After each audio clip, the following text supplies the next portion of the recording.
I decided to take this HIV test because I was tired of living in fear of contracting the HIV virus and decided that I was going to start PrEP. PrEP, pre-exposure prophylaxis, is a daily medication for HIV-negative individuals that reduces the risk of HIV infection by up to 99% when taken consistently.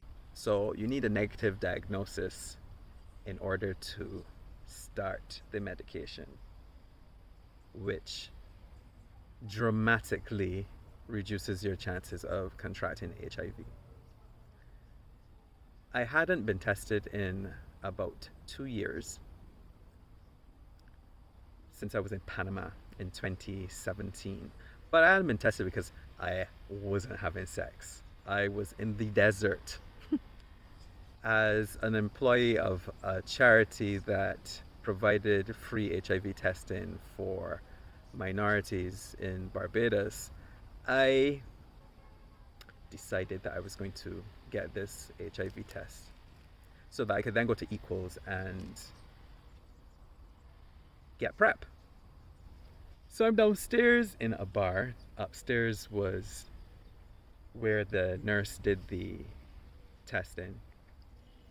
And I'm with friends, not really looking forward to the test, but also I've been through it already. I know what it is. Like most Bajans, I don't like needles, but I know that it is more psychological than actual physical pain. I go, I know the nurse, we have a good rapport. She prepares everything, cleans this where she's going to take the blood. She takes the blood, and I'm not even paying attention for all of this. And she says, "Oh, looks like we have a positive." So I get that feeling you get when you slip on a wet, smooth surface and regain your balance, you know, that shock and the feeling of your hair standing up. But immediately I thought, okay, well, the reagent is obviously past its expiry date. And she says she's going to do it again. She does it again. It's positive again. So immediately inside, I go into a semi-panic because it doesn't make sense to me. Like I said, I've not been having sex. And when I do have sex, I always have sex with a condom. Actually, it's a red flag when a guy says he wants to have sex without a condom. Not so much now, although it still is a red flag because on PrEP, you won't contract HIV, but there are many other STDs that you can contract if you're not using a condom. So she says to me that based on how rapidly the reagent responded, changed color, it seems as though I've had the virus for a while. I was in a good place. I was meditating every morning, and I believe that working on myself, looking inwards and deciding who I wanted to be, helped me a lot with regards to my stoic approach and my acceptance of the reality. Of course, at this time, I didn't believe it. I thought, okay, there's got to be some mistake. And what I will do is wait until I get a proper test, not one of these rapid tests, but what I thought was thinking in my mind was a proper test at the doctor's office. Because this positive could not really be a positive. So I said to her, okay, well, it is what it is. And I could see her hovering around and cleaning up and, you know, throwing away the cotton wool that she just used. And she didn't believe my response. She said to me, I hope that I won't have to come over to your house later because you've done something stupid. And I thought, no, I understand that people usually have a very dramatic response to this, but we are now in 2019 and there have been major advances in medication And I knew that contracting HIV was not a death sentence. Immediately, I start ruminating. I start trying to figure out who I could have contracted the virus from. But after the test, I then went in to see a doctor who advised me that because it's Barbados and because the population's small and people are relatively ignorant, it's best not to disclose your HIV status. I accepted that. Still in a bit of a daze. Went back to the bar with my friends. No one's going to ask you your results. So in this stupor, I continued with them, laughing at the jokes and responding in a very automatic fashion, thinking to myself that people only know what you tell them. There can be so much going on in your life that others are unaware of.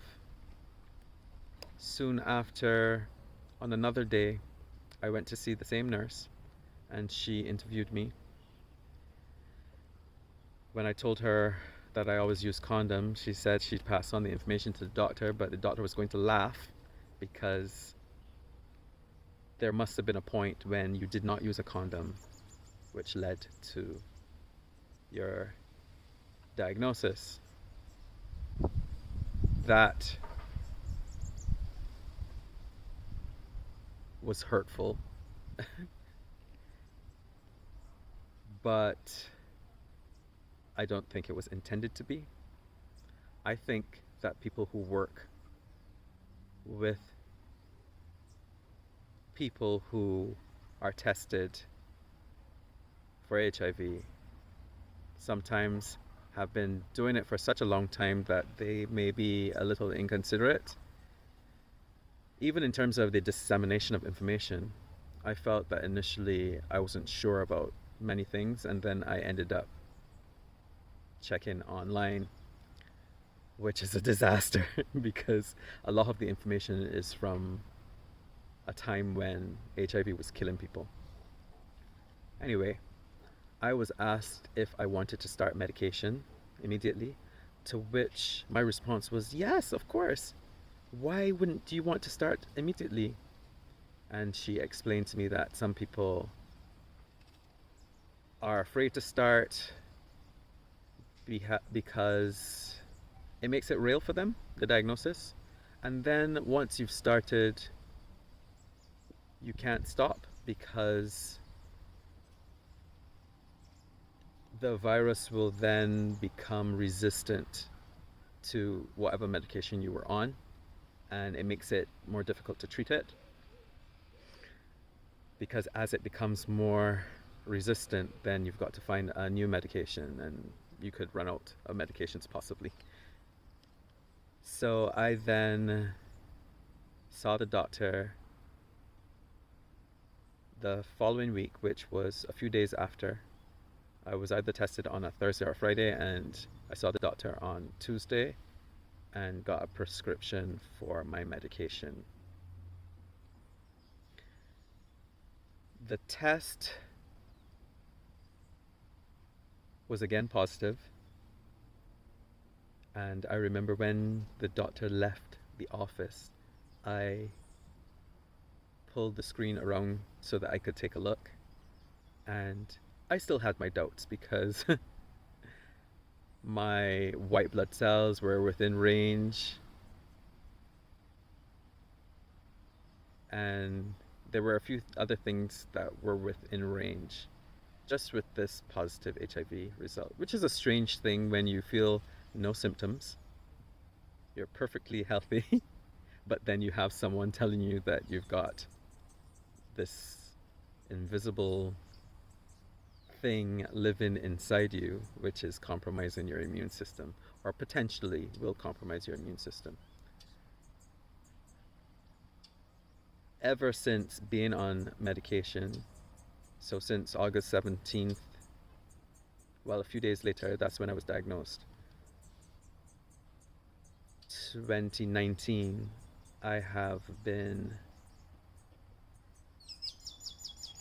undetectable,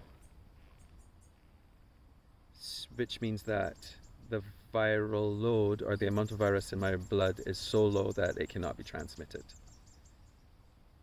And this is because I adhere to my medication. I take it every day. You know, every once in a while I've forgotten, but I also understand that it has a long half cycle, and so it stays in your blood for a long time, and so it's not a problem if you forget every once in a while to take it. In any case, I felt relieved because contracting HIV was something that I was so terrified of my entire life that after sexual encounters, if I got a bit of anybody's juice on me, I would then get tested. I was so paranoid about contracting HIV, and with a positive diagnosis, my greatest fear was then gone. Anyhow, in my next video, I'm going to tell you about how I think I contracted HIV. Okay? So watch me then, and a part of my fear in admitting this so publicly is the hate that I may get, especially from the so-called Christians, who will then say things like, it's a punishment from God. I was glad to be in a good place where my disbelief in a white man with a beard in the sky made it so that I could understand that things happen. That's it, really. And things happen sometimes in ways that don't follow your ability to predict it. So it's not anything to do with God. It's or a God. It's just cause and effect. And if you're having sex, there are certain things that can happen. Like, there are so many ways that you could contract HIV. So many ways that I had not considered, and because it wasn't something that I thought about at all, really, outside of me doing my part, which was to use condoms and avoid contact with sexual fluids. So next time I'll talk about how I think I contracted it. I'll see you then.